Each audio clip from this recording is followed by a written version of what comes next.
kain. Pagkatapos nito hugasan sa mainit na tubig, aalisin ang mga nilaman nito. At saka hugasan ulit sa tubig. Kapag nalinis na ang bot-bot, hihiwain ito ng maliliit. Sausage. Sa isang kawali, tutunaw ng butter. Okay, questions. This is ano naman ang beneficyong makukuha namin sa Tana? Sa first loan nyo po, pwede kayong makalong ng from 1,000 pesos up to 3,000 pesos at pwede itong lumaki hanggang 25,000 pesos. Pwede rin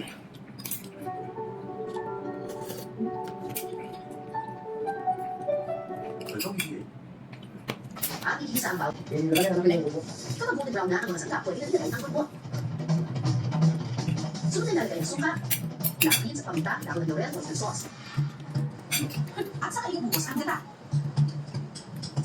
At saka makukulay ito yung tanong nito. Kapag kulo ng gata, lagyan na ito ng siling haba at bell pepper. Itimpla ng asin at saka lalagyan ng tanla. Lagyan ng onion leaves at hayaan kulo hanggang sa maluto ang Lang masarap. natin, basic tingnan po sa bago-bago din yung nilagay namin. Pagkatapos nilang luto, yun na ang adobo sa gata at bot-bot. Iiwan tayo na.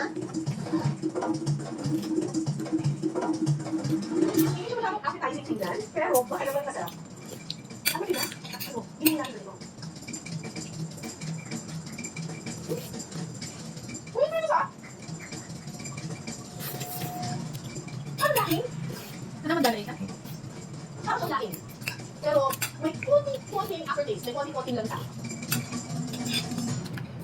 Pagkatapos umisit sa simulan, dadaan naman tayo sa Paris City. Magandang araw mga kapuso. Andito tayo ngayon sa Baguio City, Negros Oriental. Yung Baguio City kilala para sa dolphin watching. Meron tayo ng dolphin watching ngayon. Pupunta kasi tayo sa islang Ilon.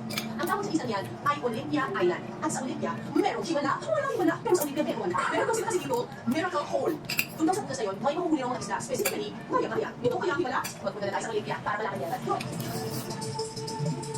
Para makarating sa isla ng Olympia, sasakay ng bangka at magbiyahe sa loob ng 15 minuto. Pagdating sa isla, makikita ang talimang butas na tinatawag nilang Miracle Hole. Isa itong man-made na butas na nagsisilbitahan ng mga isla.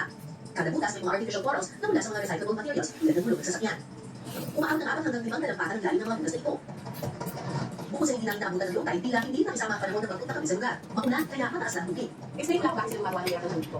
May mga panahon kasi na nag-low tide talaga dito sa Olympia Island. As in, hanggang dito lang, di ba? So, kawawa lang yung mga isla, wala silang titirahan. Ginawa ng mga tao dito, hinukay nila yung ibang bahagi ng buhangin at gumawa sila ng butas. Ngayon yung magsisiping lugar kung saan titira ang mga isla, lalo na kapag low tide. Tapos, 3 to 4 months, syempre, hindi na biyaya, ang dagat.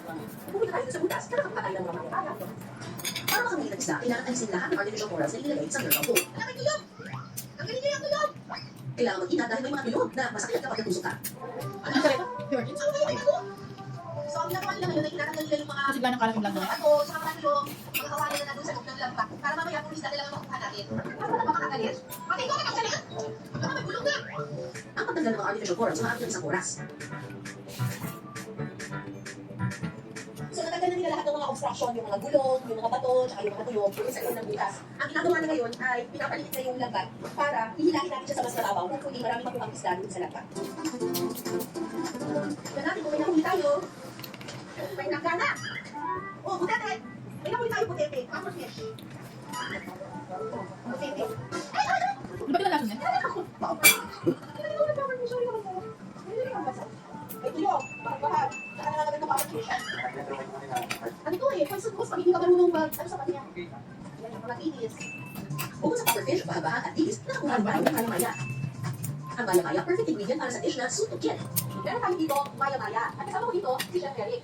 Ang ituturo sa akin si Chef Eric na dish ay talagang sikat dito sa Dumaguete. Ang tawag dito ay subukin. Ano yung subukin?